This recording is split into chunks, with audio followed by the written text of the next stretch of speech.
Timothy, what is the status of your return to wrestling with wrestling's past and present? Well, I had a week to think about it and a week to recover from WCW 2000. I think the awfulness of that show is out of my mind right now. I think I'm ready to focus on NXT Takeover Unstoppable and have a good podcast and another great episode here on wrestling with wrestling's past and present. Are you sure that you're completely recovered? I'm 100% sure that I'm recovered. Yes, the week off did me some good. It gave me a time to clear my head. I got lost for a while there, but I think I have found myself. I've been going to a therapist. I'm in therapy, and I think that I am back and ready to do this episode. Well then, it seems to me that you're ready to go. You're ready to return.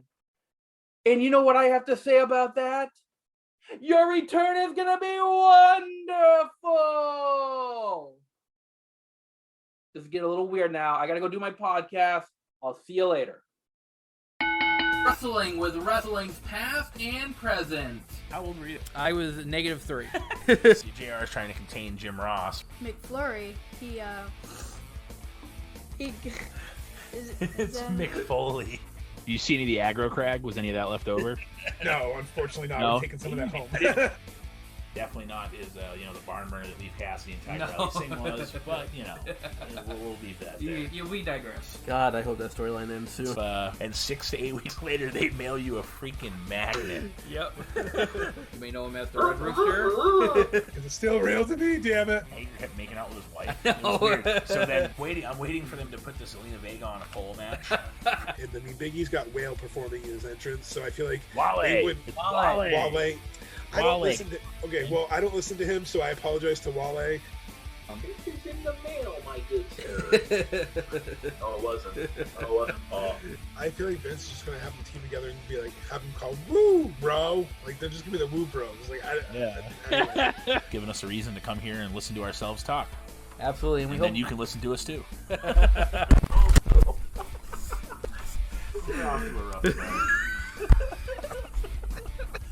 Strap on and balls only on Wrestling Past and Present.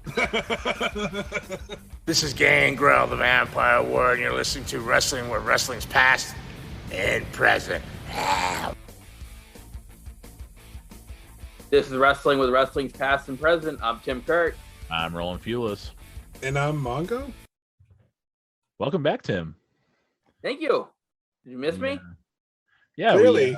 we had a rough time getting the show uploaded last week, Mongo, didn't we? Well, I'm not the tech guy. Like I say everything. I'm not the behind the scenes guy. Hey, the fact that it recorded and it didn't sound like it recorded out of a dumpster should be like a win in itself. Right. Distribution, not so much. That's why we have Tim. Speaking of that, where the hell were you? Yeah, how are you doing, On Tim? vacation last week. Wait, what? Huh? So what was that email then? Yeah. What do you mean? Told you it was probably a virus wrong. What the hell? But I don't remember you telling us that you had vacation. I don't know what. I don't know. Whatever. Let's just move on. Group chat, guys, come on. They're doing it live, I guess. Yeah. Well, Weird I'm back now. Thank God, because this episode needs to be heard, because I think this is going to be a solid episode. Yes, it's all about NXT Takeover Unstoppable, which took place in 2015. It's hard to believe it's been 6 years since that show. And I actually went back and watched the right show. So that's good. Thanks to, and I'm going to put a disclaimer out there now. Thanks to stupid Peacock putting things in seasons, I actually went to the wrong show by one. But the main event for that show was the same main event we were doing. So I'm like, oh, that's the one. Click. And yeah, I got through about half the show before they were like, hey, guys, that's the wrong show. So, thanks, Peacock. No, when you told us, hey, no, I'm still waiting for this match. I'm like, we already saw that match. Oh, no, I was like, oh, I'm up to the Finn Balor match, guys. And you're like, Tim was like, "Isn't that the first match?" I'm like, "No, that's like the fourth match. He faces he faces Tyler Breeze, or he faces who did he face in that one? He faced Adrian Neville in that one." And then you're like, "No, he faced Breeze in the first match." I'm like, "I'm definitely not wrestling the right show." But no, I agree. I don't get the whole seasons thing, because even if you go back and watch some of the older WrestleMania, like season, like I don't know. So do I have to start from 1985 and add 35? Like, what am I doing here? Like, Scott Steiner math is not good for us, people. Scott Steiner math not good for us. Hey, Wendy's. I know. I saw you post on our page. It was great. Yeah, that was some good stuff. But yeah, no, I full disclaimer here that Peacock. I obviously was good for the WWE to sell their stuff to Peacock, but it would have been nice if Peacock could have figured out how to put the friggin' year in there, so you could say, okay, I want to watch this show from this year, not season. Yeah. Or you put in parentheses the year. Call it season 2, but put year 2016 or 15 or 18 or whatever. You say good, but good for who besides Vince's wallet? It's not good for anyone but his wallet. Well, it was good. Yeah, it was good for them, but like not good for the fans. I mean, let's be real. This was it makes you watching some of these hard, because you're like, okay, when is this?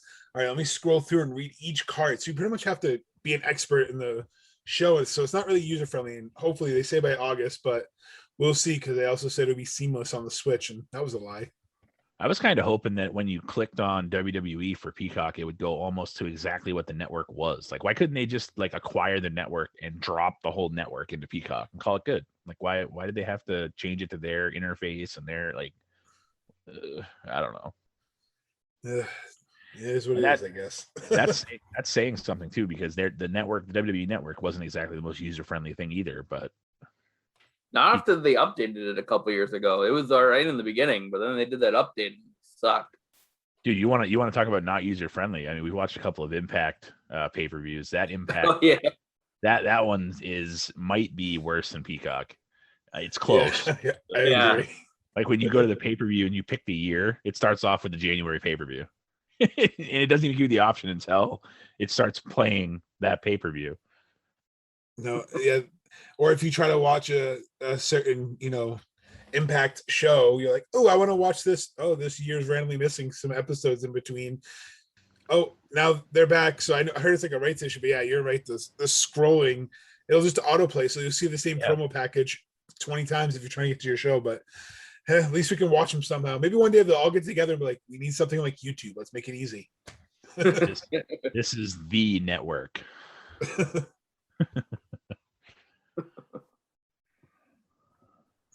Let's get right into it. We're getting this NXT Takeover Unstoppable. The dark match here features the Mechanics, also known as the Revival, also known as FTR.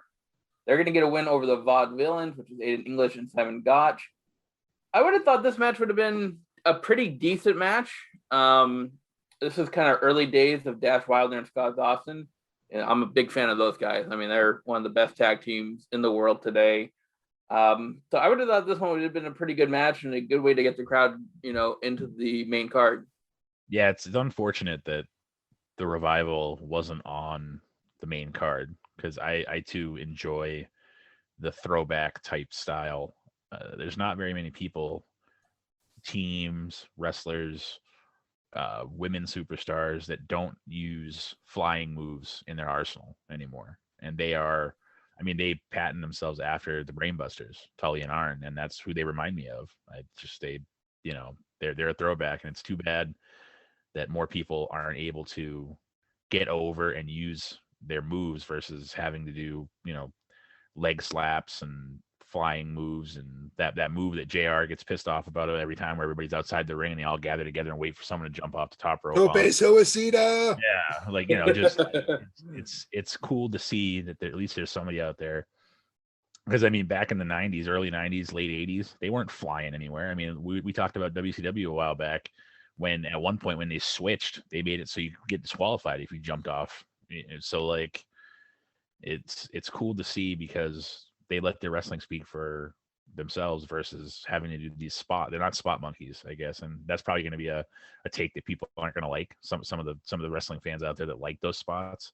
You're spot monkeys. And sometimes it's good, but if you're doing that spot every single match, like there's one spot that happens every match for the whole show, why do it? No, and it's different because wrestling is different for everyone, everything, and like you said, the different styles. And I heard a good interview once, and a wrestler said, wrestling's like a buffet. There's something for everyone. You have FTR, who I love it. It's like the Heart Foundation style wrestling. It's like you said, the brainbusters who they mold themselves after. It's like watching two technical wrestlers putting on a clinic, working the part, telling the story through emotion in their body language, which that's what wrestling is. And then you have the newer style, indie styles is called, where they do a lot of spots and entertainment, show off athleticism. And like you said, when it's done right, I enjoy it. I enjoy it a lot when they do a move outside the rope, but when they do it every single match, like NXT's guilty of it, AEW's guilty of it, Ring of Honor is guilty of it, where they'll set everybody up, they'll all wait, and they all run out, like you said, the Tope Suicida, or when they're doing a moonsault off the turnbuckle and they're all waiting for them to do the moonsault. Sometimes it kind of kills it because you're like, but when it's done right, I think it's done well. Like I liked when they do the Royal Rumble spot, when they carried No Way Jose around, when they threw him out. Like those kind of spots are fun. But like you said, when it's over the top, it's done. This match probably would make it because all four of these people, were very technical wrestlers and did a lot of selling. It's a shame that Aiden English could let go because he is a hell of a talent. He was a great commentator too. Yeah, absolutely. So we begin the actual card with a singles match to determine the number one contender for the NXT title. You have Finn Balor going to get a win over Tyler Breeze in 11 and a half minutes here. Finn Balor's in his demon gimmick here. I actually really enjoyed this one. I thought it was a great way to get the crowd going, and it made me appreciate Tyler Breeze a little bit more because I think he's relegated to like a comedy act now, where he is, and people don't really take him seriously, but he was in the NXT title picture for a while there, and I'm a big Finn Balor fan. My wife is a huge Finn Balor fan, and he just put on another solid performance in this one. Yeah, no, I agree. I think a lot of people overlook Tyler Breeze, especially his singles run in NXT. But he's most known for Breezango with Fandango, so that's a little unfortunate, but obviously he's found a niche where he's able to stick around and be relevant, because some of these guys on the show are either in WWE on the main roster or they're gone. There's no in between. Finn had a run in the main roster. Now he's back there having a run. So like, it seems like it either works or it doesn't. He's kind of one of those guys that went up to the main roster, it didn't work, but ended up back in NXT, and now it's still working. So kudos to him for that, because he definitely, this show, and even the show before that I watched by accident, he wrestled a really good match. It made me appreciate his wrestling ability a lot more than I had previously. And that's the thing, I hear on the interwebs all the time the annoying criticisms of Finn Balor or the annoying criticisms of someone like Ricochet. It doesn't make sense. It's like, you guys clearly didn't watch them in NXT, because unfortunately, like you said, when they get to the main roster, they falter. And it's not through a fault of bad wrestling or water. It's a bad booking. They're not being exposed to a Monday Night Raw audience of almost 2 million or a SmackDown audience of almost 2 million.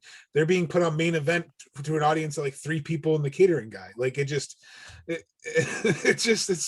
not fair to their talent. I mean, both these guys went back to NXT and are both having stellar careers. Again, Finn Balor's killing it with his new Prince gimmick.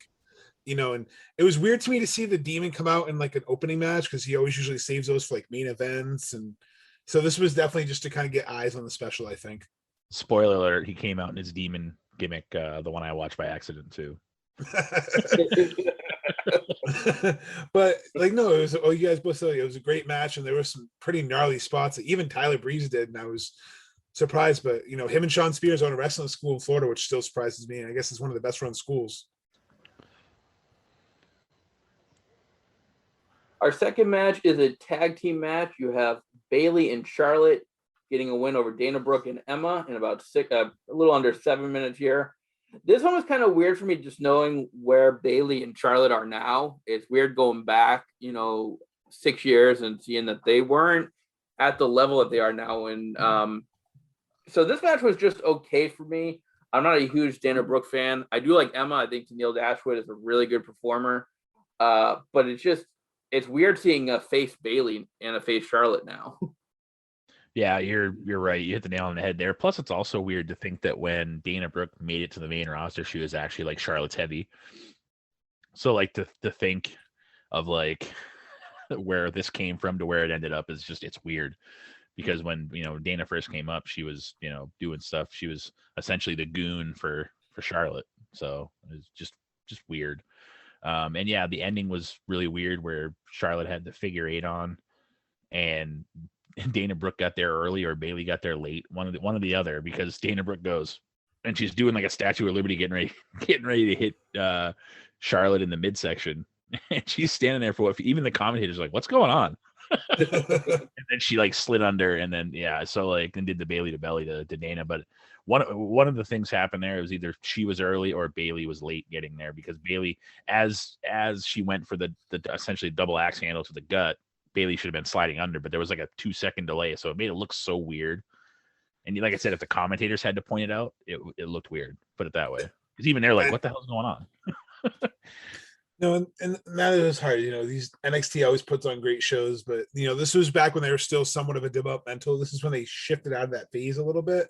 So, like you said, it should have been a little bit more polished, but the match itself wasn't terrible. It's just the booking didn't make sense. Like at this point, Charlotte Bailey, they're already well established in NXT. The only one who's kind of still ironically up and coming is Becky Lynch at this point. So why did the two heels lose? Because wouldn't it have given the heels a little bit more legitimacy if they beat essentially two of the force horsewomen, as they were getting ready to go into, and two super popular faces on NXT? I mean, look how over Bailey was when she came out. Like that place went electric for her. Brolin's on mute again. Yes, now that Tim's back, I can do that. I didn't do that We're last. Back to normal. Yeah, I was gonna say, I didn't do that last show at all. But, so when Bailey came out, she almost fell too doing her entrance. Yeah. You guys heard that she went to do like the high five fan thing to the fans, and she like tripped over the lighting and she like caught herself. But it definitely is weird, like Tim said, to see for having heel Bailey for almost like 2 years now, to see a face side ponytail hugger Bailey again. It's just weird. It is weird. I agree. And Charlotte, no offense to Charlotte, should never be a face ever.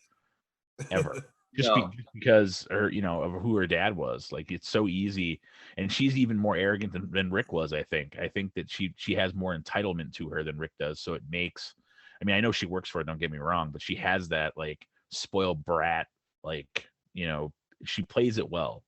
So I think that seeing her hugging Bailey and dancing around and stuff is just not. I'm glad they didn't try to make her do that on the main roster.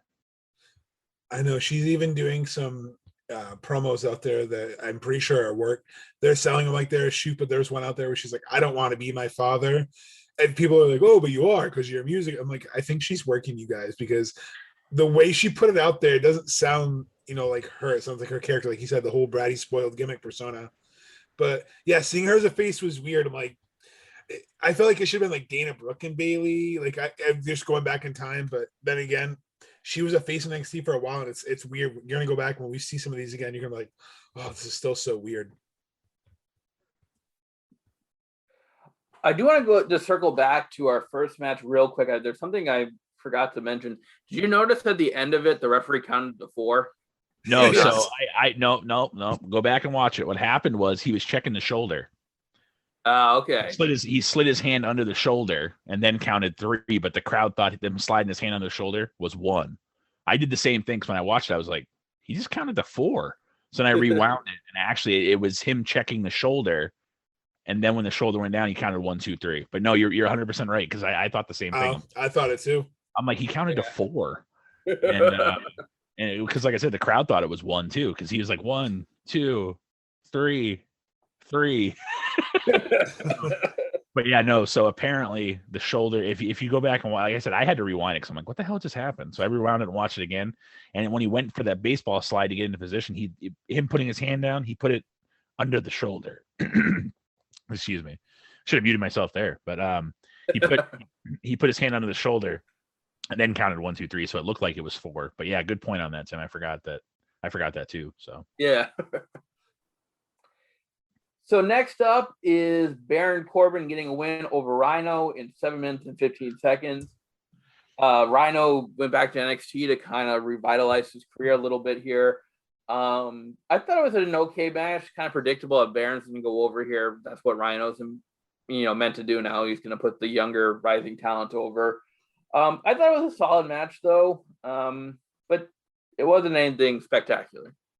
Yeah, no, it was a filler style match, and it made Corbin look good. I mean, some of the guys that Corbin's been able to put in the not just the deep six but the end of days move is impressive. Because I mean, I know obviously the person getting the move is helping, but still to take someone and shift their weight both times to perform that move is pretty impressive. And Rhino's not. It's not like Rhino's like 200 pounds. He's probably pushing 3. He's probably 260, 280, somewhere in there. And for him to be able to do that, like I said, some of the bigger guys he's done it to on SmackDown too. It's like, man, that's impressive. But it's weird to see a Baron Corbin with hair. Like, yes, I'll say that every time we watch NXT. When I see Baron Corbin with hair, I'm like, oh, that's right. He had that Victor look from Ascension, where he had like no hair but he had long hair. Sorry, Victor, if you're upset about that, but you're going bald, bro. And so wasn't Baron Corbin. I mean, I'm bald too, so I'm not gonna. But it'd be like me trying to grow out long hair. It's like, what are you covering up?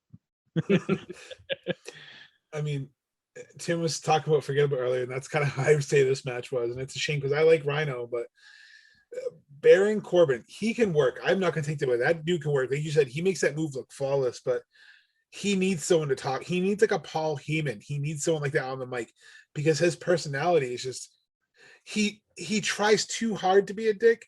And I just feel like that's not him, because I actually saw a video where he was like talking about grilling steaks and he seemed like his normal personality versus his like work personality.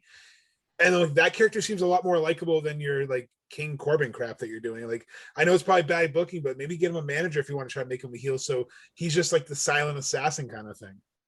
Well, and I will say this to defend Corbin, that since he's got the King gimmick, easy for me to say, he's gotten better on the mic. Still not good, but he has gotten better. His delivery's gotten better.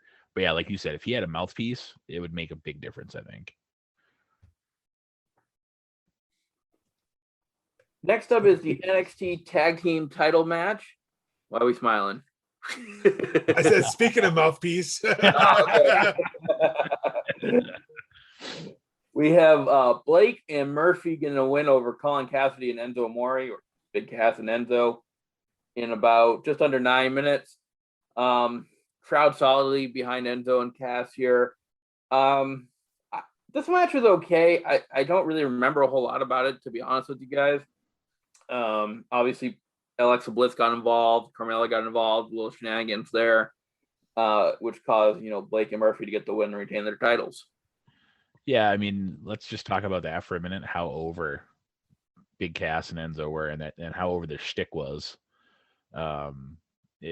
It's cool to see and go back, and I mean, I think the NXT fans in this era are as close as you're ever going to get to the ECW fans. Mm-hmm. When the place is just lit, because they just are. I don't know how it's going to be once they start touring again, if it's going to be that same level, because it had petered off a little. It wasn't as, the more the NXT production got closer to the SmackDowns and Raws of the world, the less the fan base kind of got as hardcore, it mainstreamed them a little bit, which is unfortunate. But when it felt like it was underground and it was like almost like a rebel promotion, the fans are just, I mean, some of the spots in there, they're just going nuts. And it's, Enzo's never going to be, and he even said this in the match, he's never going to be the most technical wrestler in the world, but that DDT did off the top rope was a really good spot for him, which is probably the most you're going to see him do ever, because he's just not, the technical wrestler.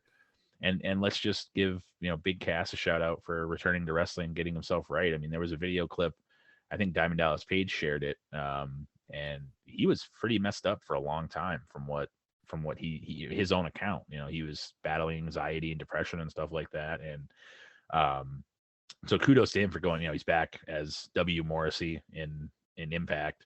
And Rhino, for example, is also in Impact last I knew, or was making appearances for Impact at one point. So it's cool to see some of these guys, especially, like a Big Cass who had the rocket strap to him at one point, who kind of fell out of favor, ended up getting released, and is now, turned his life around back into business. So it's pretty cool. No, it is. I was going to say that too. If you didn't, it's awesome to see that he landed on his feet. Because unfortunately, WB is a machine. They get people in, they spit them out, and look at Wesley Blake. He was with Buddy Murphy. Now Buddy Murphy's kind of faltering on the main roster. Like he was doing really good with the whole against Mysterio's angle, then he just dropped off the face of the earth again. He was great on 205 Live. Like he had a really great match at Mania 35 for the Cruiserweight title. And then you have Wesley Blake, who literally goes to a team called the Forgotten Sons, who ironically, their whole gimmick became reality. They became forgotten. Mm-hmm. And then they were like King Corbin's guard for a bit, weren't they? For like a minute. Well, yeah. Yep. Then one of them got COVID. I don't know if I can't remember if it was Blake or if it was the other one. Yeah. I was going to say because one of them got COVID, and that killed their push. Which stinks. Yeah. Well, and think about the matches that Aleister Black and Murphy had, the friggin' banger matches they had for like a 2-month period. It seemed like every week on Raw they were facing each other, and every week the matches got better. It's I know we keep harping on it, especially with NXT, but it's really sad to see all of this talent in NXT, and then they come up to the main roster. You know what you have. You have video evidence of your product and what you have. We have nothing for you. Really? Like Aleister Black just came back last night on SmackDown. Spoiler alert if you haven't watched it yet, but it's been more than 24 hours. It was great. It was. He came back and attacked Big E, and that's what he needs to be on the main roster. His gimmick is over. Ricochet is over. Just use your talents correctly. This card shows that when things are booked correctly, it can be a solid show. Yeah, it's going to have some duds here and there, but you're not going to get 5 stars every time. But at least you can have something to build towards getting 5 stars. This also shows the disconnect between Triple H and Vince McMahon, because Triple H may see it and the fans may love what Triple H sees, but then when they get to the main roster, Vince is like, that's stupid. And it's like, no, it's not. It was over. It was over as over can get in NXT. And then it's almost like Vince is like, yeah, well, that's the indies, so it's not gonna happen. It's like, no, it's not. Like it's you've proven, like Tim, like Mongo just said, you've proven that it works. And then Vince is like, no, don't like it. It's starting to happen to Keith Lee again. Keith Lee was white hot in NXT. He came to the main roster. He had a good push in the main roster. Had some sort of injury. I'm not sure. He hasn't really disclosed what it is. And there's already rumors that when he comes back that Vince has like nothing for him, like maybe a U.S. title shot because he was supposed to have it. But even then, it's like, how do you get someone that you start pushing to the moon and then just mid push like, no. Yeah, I don't, and that just shows you how indecisive Vince is and how unable he is to let anybody else drive the ship. I think wrestling works better as a committee. I think the way Impact does it, ROH, New Japan, the wrestlers have a lot more input, but they're still showing a booker. They're still a promoter saying, look, this is kind of like, this is my game plan. This is my layout. You guys figure the pieces out in between. If they don't like a storyline, then hey, what's a compromise? That's the biggest problem. Is maybe compromise on like if Vince is like, I don't like that storyline, then work with something different. You have writers and you write their scripts up. You tear them up. It doesn't make sense. You hire Adnan friggin' Verk on Raw, who doesn't even know the name of the heart attack finisher. He said, "Ooh, a clothesline." That's such an insult to wrestling fans everywhere. Yeah. It's one of the most famous tag team finishers. You're going to call it a fucking clothesline. I'm sorry. I just went on a tangent. I'll stop. But like, what the hell? I like Red Ass Mongo. It's great. He didn't get in the Thunderdome last night. yeah, you just get salty about that one. Yeah, right. Adnan Verk. I mean, and you're not even hiring somebody that people even really know. Like, no offense, Adnan Verk is not Joe Buck. Like, he's not. He's not Mike Tirico. He's not a name that people. He's just Adnan Verk. Yeah, he's been on the MLB Network. Cool story, bro. Like, there's no like. It's just Vince being like, we'll see what we can get on our TV today. And then this is how I imagine the interview went. Hey, do you know anything about wrestling? No, perfect. I can be in your ear the whole time. Yeah. Well, and then you have. Wow. And then you have. Well, we'll just put him with Graves and Saxton. It'll be fine. It's like, so then do you really need the guy? Do you need to pay this guy if you're essentially going to have him go, ooh, a clothesline, ooh, a punch, oh, what a move. Like, do you really need Corey Graves kind of pushes back on him though when he doesn't know something. Like, I think Corey Graves is getting tired of it. I think the first couple of weeks he was like okay with it, but now that it's been like a month, he's like, this is stupid. Like, the show is not, he's not getting better, and you can tell he's not taking the job as seriously as he should be, because if he was, he'd be practicing and learning some of the names of these damn holes. You had a halfway decent commentator, then you put him in a crappy gimmick called Retribution. Yeah. Yeah. Well, and now, so like I said, I'm pretty sure we covered it on this podcast, one of the last shows we had, or if we didn't, we talked about it. But like when Drew McIntyre unmasked those two big fuckers, why weren't they like, oh my God, that's Mace's Dio Madden? Oh man, T-Bar, that's Dominic Dijakovic. Why would they like make them keep those stupid names? Like, why? Why wouldn't they play stupid and be like, holy crap, that's who they were the whole time? Like, And then right, and then they can be another curse of the main roster. Dijakovic, a few years later would be great in NXT. He would have some great matches with Finn Balor, and I have a love-hate relationship with watching these old NXTs. I love seeing how great the match was, but I just get angry because I'm like, what happened? And I know we're not the only fans. No, it shows you exactly what I said, though. There's no in between. You either make it or you don't, and a lot of them don't, unfortunately. And it's just, I mean, look at the women's tag team match. You have Bailey and Charlotte, who are over like Rover on the main roster now, and then you have Dana Brooke, who's starting to get a little bit of traction, but she's kind of start-stopped, and Emma had to leave. That match. And Emma was over too, just by doing that stupid arm dance thing that she used to do, and that's all. And she was over, and but they have nothing for her. That's stupid, Emelina. They do that whole love for Emelina, and then she comes out and she goes, "Now it's the transformation from Emelina back to Emma." It's like, the fuck? What the hell was that? In other words, bad book, because she's killing an Impact. Like she's someone that I root for. She plays like a social media influencer, and it's funny because she has her little like friend come out and take pictures, and she'll like yell, I'm like, that's not the picture I want. Like she's making fun of influencers, and it's absolutely hilarious. And she's had some really good matches, so it's like another talent that got away. And I guarantee, when her impacts run up, maybe she'll either come back or go to EW. But that's the other problem. And you have dumb marks. People will leave NXT or leave main roster after faltering, go to an ROH or go to an AEW. And, oh look, WWE rejects. It's like they're not rejects. It's called bad booking. But WWE's conditioned some of these people that if they're not successful in the main roster, it's because they suck. They don't believe it's bad booking. They don't believe that zombies in an Iron Man match is, the lumberjack match is great booking, pal. Even Batista, the guy you were promoting his movie, was like, that was stupid. Well, that's because somebody called him out on Twitter. It was like, Dave, I love you, but like, this is stupid. He's like, well, shouldn't you blame Vince? He's like, I'm on a plane and anything to do with this. But like, it just proves the disconnect between, 70-something-year-old cackling Vince McMahon, zombies, and then zombies come out and they eat him. It's like, no, that's stupid. So dumb. I think the other issue is the man directly under Vince, Bruce Pritchard, is a yes man to Vince, and Mongo said that many times. Mm-hmm. I'm a big Bruce Pritchard fan. I love his podcast and everything like that. But he just totally will do whatever Vince tells him to do and agrees with Vince most of the time. So I think that's an issue too. Like he's the executive director and he doesn't push back on Vince at all. And I think that's, an issue with the booking. Well, and that good, Mongo. I was gonna say it's because you get fired. Look at Paul Heyman, look at Eric Bischoff. Raw was when they were in power, Raw and SmackDown were doing better than they had done in a long time. When Paul Heyman was in charge of Raw was watchable. Let's be realistic. Raw was watchable again. But then Vince didn't like the direction, and Heyman's like, I'm good. I've been down the road before. And go watch on YouTube, if our fans haven't, probably living in a rock, but go watch the pipe bomb again from CM Punk in 2011, where he talks about Vince surrounding himself with yes men who are afraid to push back in any direction.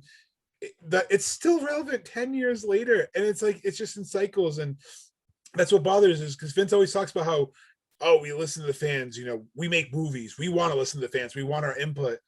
But then we give your input, like, you don't know what you're talking about. I'm the promoter here. It's like, it's pretty bad that words CM Punk said in 2011 still 10 years later echo and are true, because he is surrounding himself with yes men. Johnny Ace is back in talent relations, another yes man. And it's like that's one of the names that Punk named by name. Yep. In the pipe bomb. So yeah, and that's the thing I was going to say, is that now though with Pritchard, he'll say yes to everything now, but then he'll shit on it in his podcast in 2 years when he doesn't have a job at WWE anymore. And it's like, why didn't you do that then? Like, you knew it was shit, but you were too afraid to say anything. I love the podcast too, and this is more of a critique and not a shot, but one thing that always annoys me as a fan of his podcast is he'll have direct memory of something he does, but he doesn't want to get himself in trouble with Vince. Well, I don't recall, or I wasn't there, pal. Like, yeah. But we know you were, and we're not. Like, if you're gonna have transparency be your thing, don't lie. Maybe don't cover that topic. Then, if you know there's something you don't want to talk about, don't cover that topic. I mean, I know I have no place to say anything because I'm just a wrestling fan, but as a wrestling fan, it's really frustrating to listen to the podcast or watch a product where there's no pushback to the corporate machine. It's like, there's a reason why your audience on Raw went from like 3-4 million each week down to 1.5. It's not because you can't create new stars, as you always say. It's because when you have new stars, you push them to the ground so they leave and go to other companies, and then they're called rejects because you didn't see what other fans saw, or they have to leave other promotions and come back and you're like, oh, how come we never had this? You did. Well, it's just as simple as when Hager debuted on AEW and they were doing the We the People thing, and Jericho had to come right out and say it was, stupid gimmick by bad creative. He goes, we're not doing that here. Like, sorry, we're not doing that crap here. We're not. And it that sums up WWE in a nutshell. Sidebar: I was in attendance for that bad idea from stupid creative moment. It was one of the best pops I think I've ever heard. Jericho told it like it was. He was like, a stupid idea from bad creative. That's and that in a nutshell. Again, I know we're kind of off the rails here on the show, but that's what WWE has right now. They hire writers that don't know anything about wrestling, and that's what they look to hire. And then they wonder why they can't, like, we got nothing for you. So that's because you don't know what the hell you're doing. And then that would be like hiring an accountant that has that his full-time job is a construction worker. Like, why can't you manage my books? Like, I don't get it. It's like, dude, I'm a construction worker. That's like bringing a writer that has just a writer that has no idea, like Adnan Virk, a commentator that has no idea what's going on in wrestling. It's the same thing. Like, why are you hiring these people then? Like, why? It's a niche product and you need that. And, I feel bad for the wrestlers because, try to help us get back on rails. Like the next match, we have two talented women who can tell a story with wrestling. And that's what it is. Wrestling is not just telling the story of what a gimmick is. Wrestling is telling the story in the match with your body language, with your emotions, with selling, with working parts. It's to get you invested, to care. I don't care if a character gets squashed in 5 minutes if it tells a good story. I care if a character gets squashed if you're trying to build someone up that no one cares about. Speaking of the match, it's for the NXT Women's Championship, and Sasha Banks going to retain her title over Becky Lynch by submission in about 15 and a half minutes. This match was great. It was a wonderful match. It's planting the seeds for the women's evolution here. Even though it's NXT, it's not on the main roster, but you could see it's just kind of a precursor to what women's wrestling is going to become. And that's one thing we'll give WWE credit for, is they did change their outlook on women's wrestling a lot, and made them prominent stars and main eventers now. But these two performers here put on an excellent show, and I did like the finish. It was a little surprising to me that they got Becky Lynch to tap. So I did like that, the surprise element of that. But yeah, this one was really good. Probably the match of the night so far. And this match could have been the main event on a different show. If they didn't have what was going on in the main event, which we'll get to, if that hadn't been there, this would have been the main event hands down. Like, there's no other match that would have been even close. And there were some decent matches on this card before this, but this match was, I know we kind of used the term banger. This match was a banger. Flat out, this match was, and it was showing what Becky Lynch could do, because Sasha was already established at this point as the bar. Like, that's where you need to get up to. And it should, especially by the end of the match, the standing ovation that Becky got at the end, it just solidified the fact that she belonged there. And it was a fantastic match. The only blemish of the match was that weird spot where Sasha came through the ropes for a tope, and it was supposed to be a catch spot and then a steel step spot, but Becky kind of caught her but fell, and then picked her up and then stumbled her way to the stairs. So they probably could have called an audible and just had her put her in the apron. But other than that, and again, that's nitpicking the hell out of it because the match was a banger, but that was the only part of the match where I was like, what the hell was that? No, it definitely stole the show for me. It was a really solid match, and I actually kind of like this Becky Lynch character better than the man gimmick. And it's not because I don't think Becky's not, I just don't care for the character of the man. But this gimmick I liked. This was the last kicker. She was working bodies that she had to disarm her. So she was stomping on the arm. She was working the arm of Sasha because she was trying to set up for her finish. And that's what I, as a wrestling fan, like when someone works a body part towards their finish. Like when Ric Flair back in the day would stomp the legs and kick the legs and twerk the legs to hit his figure four, because then it made the finish mean something.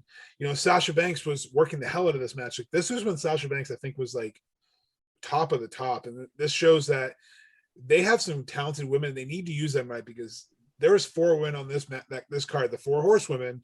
This is why they became the 4 horsewomen, not because they were over, but because they could work. And that's the thing. And that's why people complain that they're in the main event all the time. But this match shows why they're on the main card all the time, because they can work. And I'm so glad that we got to see this match, because this was one of the top Sasha Banks matches on NXT. This and her Bayley match are her 2 best matches, in my opinion. Yeah, and then I don't know if Tim was going to bring this up, but it was either right before this match or right after this match. They showed the new recruits to the NXT roster, and you had the Iconics. Ironically enough, they're gone. Yep. And then you had Alexander Wolf. Ironically enough, he's gone.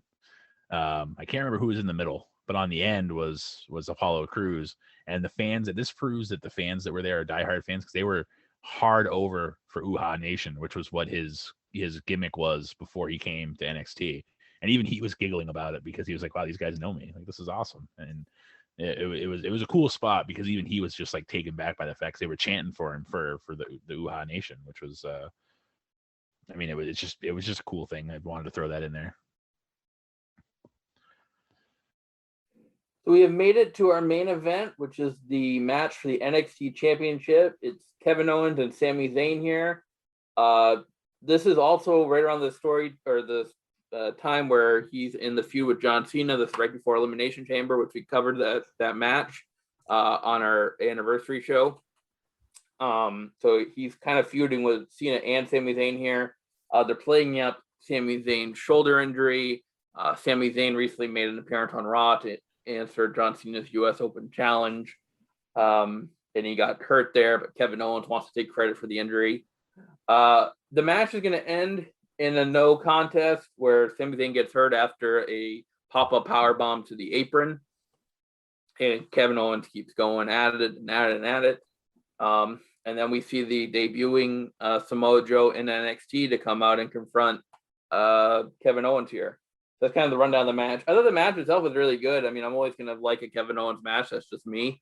Read my bio on our new website. I'm a big fan of Kevin Owens.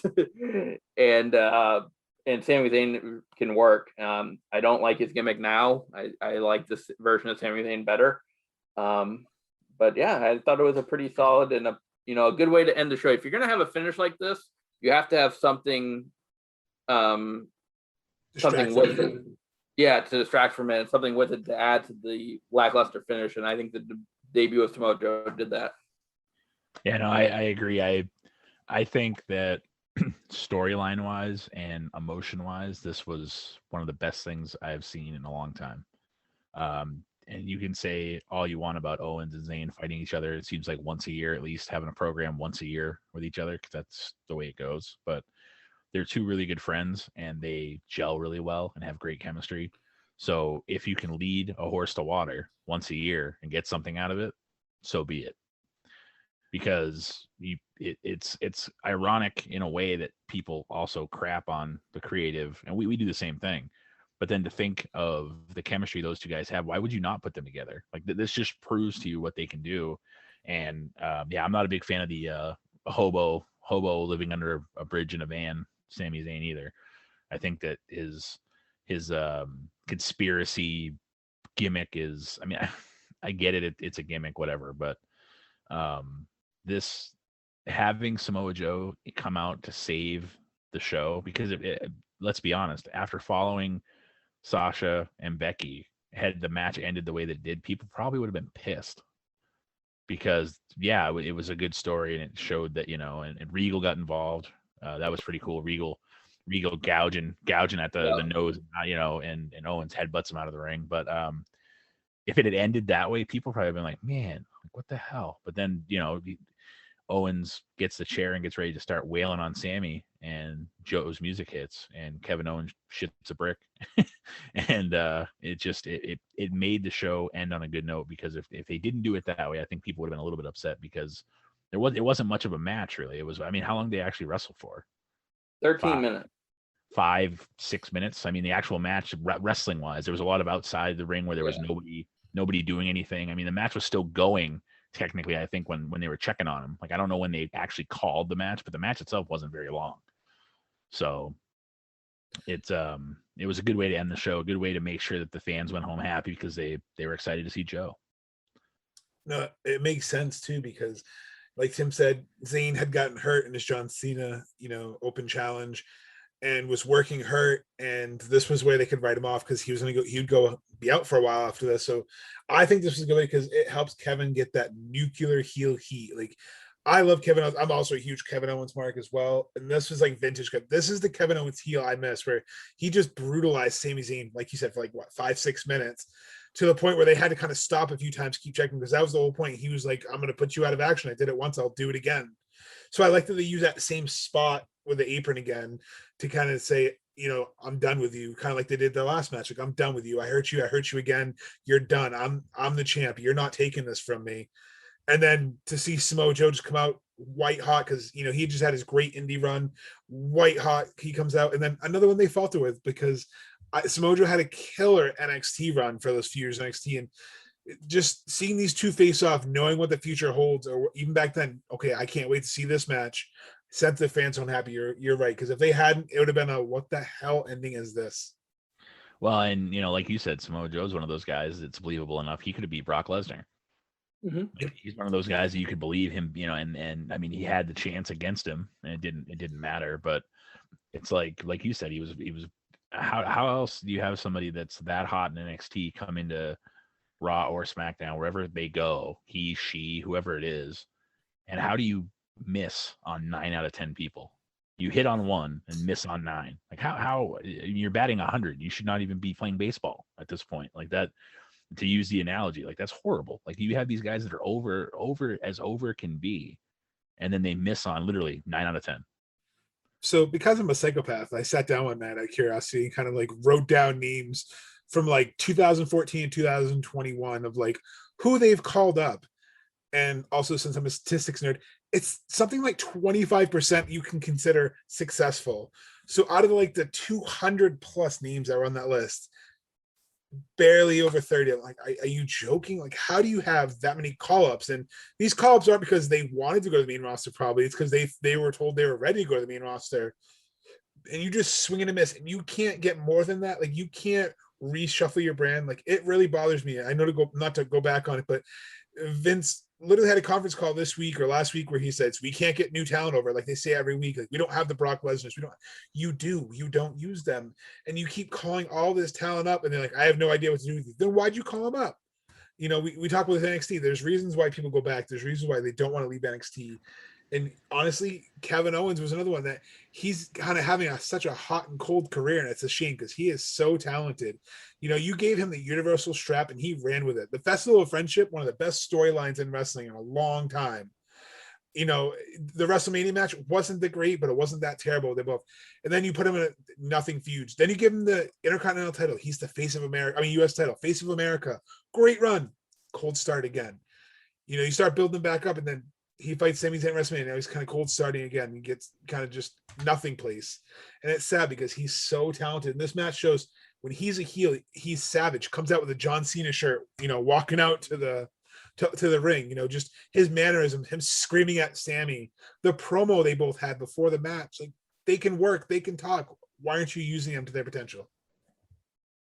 All right, so maybe I was closer to like 2 out of 10, but yeah, I was gonna say off the top of my head, 1 out of 10 was pretty damn close. It's not 7 or 8 out of 10. It's like 2 out of 10. No, even then, I'm sure this was me on a piece of paper. This isn't like, so if people want to fact check me, you can, because I'm sure I'm wrong because I was doing it. But just from the top of my head, same thing. Like, so we're both coming up with the same analysis that 1 or 2 out of 10. That's not a good ratio. Like, if you're a gambler, you're broke. Well, and that's why people like Ciampa and Gargano and Cole don't want to go to the main roster, because they've Can't seen blame it. them. And then you have a guy like Finn Balor who had to come back. Like it wouldn't surprise me if down the road more people did that. More people came back to NXT because when they get to, for whatever reason, and I think Vince has a lot to do with it. Whatever reason, when they get to the main roster, they just they don't know what to do with them. B, if they do, they don't stick with it long enough. I mean, look at Humberto Carrillo and Angel Garza, who were called that pretty recently, were put into programs and now just faltering into nowhere. Yeah, now you got Angel Garza sticking roses up people's asses. Like Vince is like, he kicked him in the ass and put a rose in there. I mean, hey, it's better than the New Day throwing tomatoes. That's true. Yeah, you're not wrong. And then Elias and Riker hit Randy Orton in the face with a tomato. I will give credit to the WWE though for and some of it's probably Randy, but for the RK Bro thing, I that's like one of the things I look forward to on Raw right now. There's not much to look forward to, but to see where they're going with that, I kind of like the way that's going. And they teased the heel turn by Riddle this past week, so it's interesting to see where they're going to go with this. I was close with the Woo Bros though. I was close.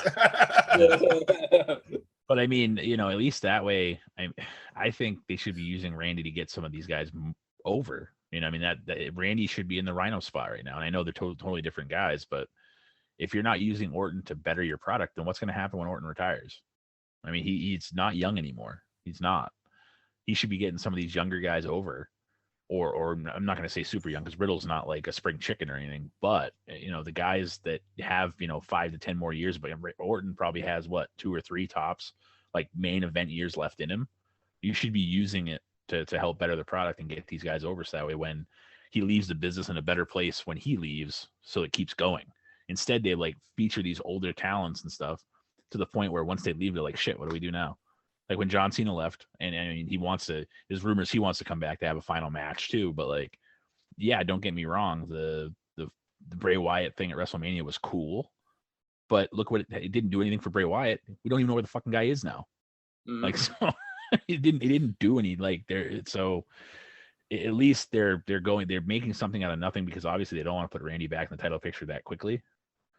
But that's when I look what they just did with their former world champion. Poor guy tore his MCL or ACL. The Miz is out and he had to get eaten by zombies. And that literally 2 months ago, that was your world champion. Mm-hmm.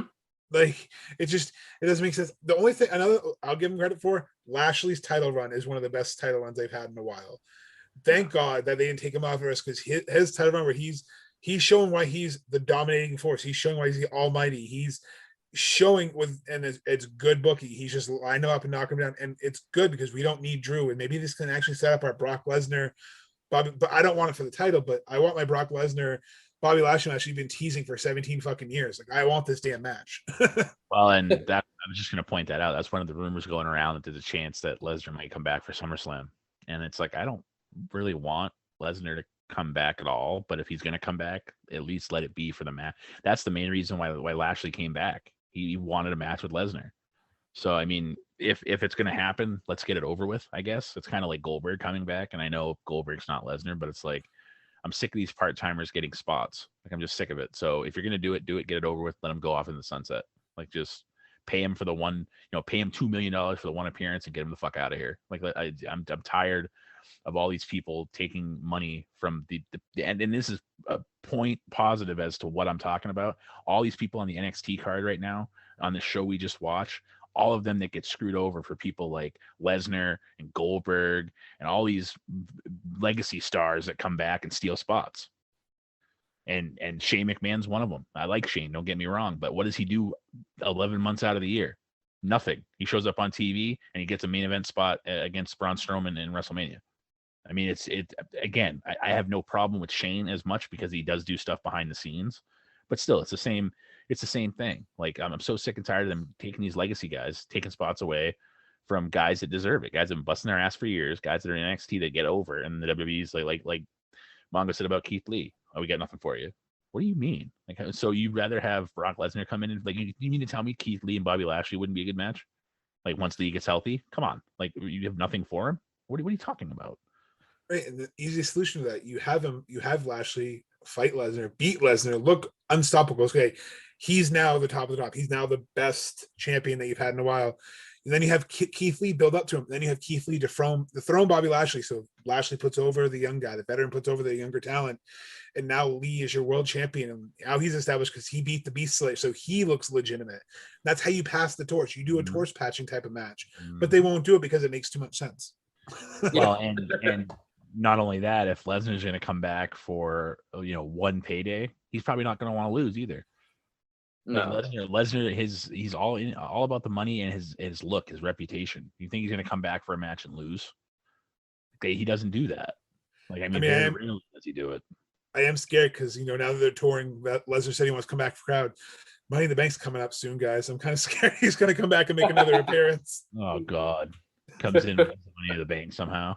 I hope that if that happens, though, here's my thing. This is what if they're not going to.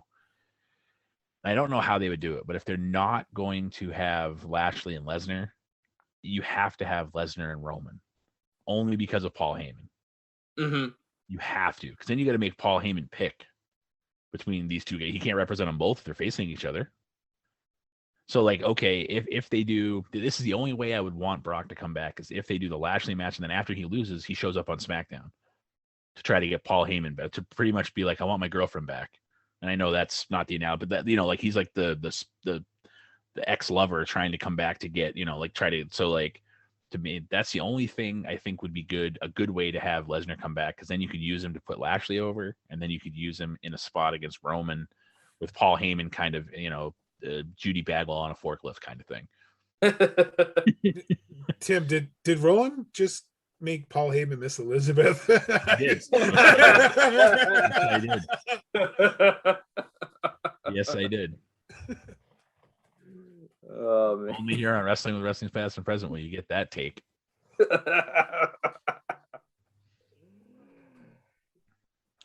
So that's our rundown of NXT Takeover Unstoppable.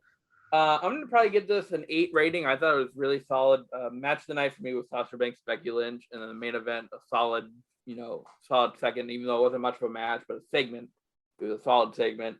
I really enjoyed this one, and I'm really looking I can't talk at the end of the show. But the NXT shows, Tim's broken again. Yes. The NXT shows that we have covered have all been really solid, and look forward to covering more for you guys. I think I'm going to get a little bit of crap for this, but I honestly think after Sasha and Becky that the next best match was Finn and Tyler Breeze. I honestly think that match was a great match.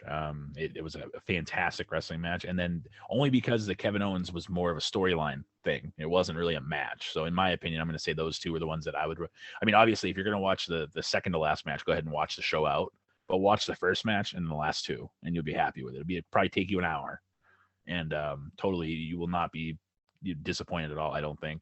I'm going to say it was probably a 7 for me. It wasn't, they did what they could out of Sammy Kevin. I mean, they had their match. Ironically enough, the show I watched was before this when Sammy had the title. So that match was probably the banger style match before. So, yeah, I think it was in the 7 range for me. And it's hard to beat, early days of NXT. It really is. I mean, it'll hold up against any of these other shows that we watch. I think I'm gonna go with Tim and probably give it an 8 as well. Just because I know, like you said, Kevin Owens wasn't a match, but I just like the story behind it. So I think that kind of helped elevate the card. But I agree, my matches of the night are definitely Sasha Banks and Finn Balor. Those two are tied. Wait, they face each other? That'd be an interesting match. Hey, there's a dark match. You didn't see it. Hey, there's nothing wrong with intergender matches if they're done right. Let's just put it that way. But yeah, I'd give it an 8 just because of Finn Balor match, Sasha Banks match, and then the storyline. So it was good because it had some lulls in it, but I don't know. I think if the Mechanics match was on there instead of maybe the Baron Corbin match, I think the card would have probably gone to a 9 for me.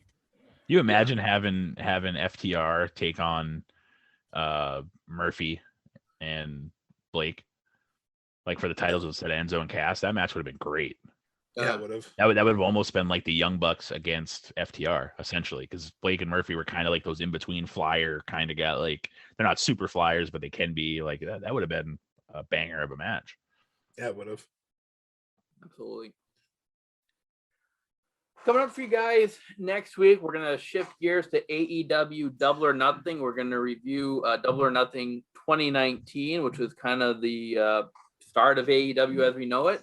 And we're also going to give you our predictions on this year's Double or Nothing pay-per-view. So looking forward to, going back to AEW and looking at Double or Nothing.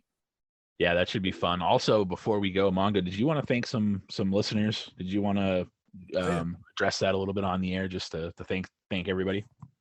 No, absolutely. Thanks for bringing that up. So I'm just absolutely blown away by how much you guys are listening. I mean, we've had 8 different countries listen to us, which is incredible. We have 22 out of the 50 US states. And thank you to everyone here, because this past Monday we had 115 downloads in one single day, which is absolutely incredible. So we want to thank everyone for continuing to listen to us, especially on Apple. If you're listening, please drop a 5-star or whatever you want to rate us. Please drop a review, give a comment. It helps push us up the algorithm. It helps keep us in the trending section, which is what I think is what helped boost our downloads. So please make sure you can go to www.pap.com. It's a link to all of our socials, link to where you can listen to us. You can give feedback. We actually have on our website, I put the testimonials. I actually want to read one of the reviews we got. So I appreciate Roland for letting me know, because we did talk about doing that. So bear with me 1 second, but we did get our very first 5-star review. And we appreciate it, because we now have 5 5-star reviews. But this one, we want to give a shout out to a listener, and if I butcher your name, I'm sorry, Jucket ITB. Jucket says, awesome podcast, 5 stars. Very knowledgeable and unique perspective from 3 dedicated wrestling fans. Love the show and is not tied to one brand, but rather all of wrestling. Subscribed and hope it grows. We definitely hope it grows too. And we love covering all the brands from NXT to AEW to TNA. It's fun. And you guys have shown that you love all the other brands. So we don't mind doing it, because we get to actually see wrestling's past and present. Titular line alert. Well, and that's the other thing too. Like, if you guys are liking it enough to drop us a comment, a 5-star, and give us a review that way, we'll put you on air. We're not afraid to thank you. And like, that's the other thing. Like, there's people out there in different realms of they don't appreciate their fans enough, whether it's podcasting or what. We could do this once a week if you want. We could pick one review, read it, and thank them, and that would be a cool way to end the show. And I would have no problem doing that. So if you guys want to keep letting those reviews and testimonials come in, maybe we'll pick you and read you on the air. Yeah, absolutely. I want to just kind of echo what Mongo said. It's just, we started this podcast in my living room with a crappy microphone, and you can tell that if you listen to the first couple episodes. They were pretty bad.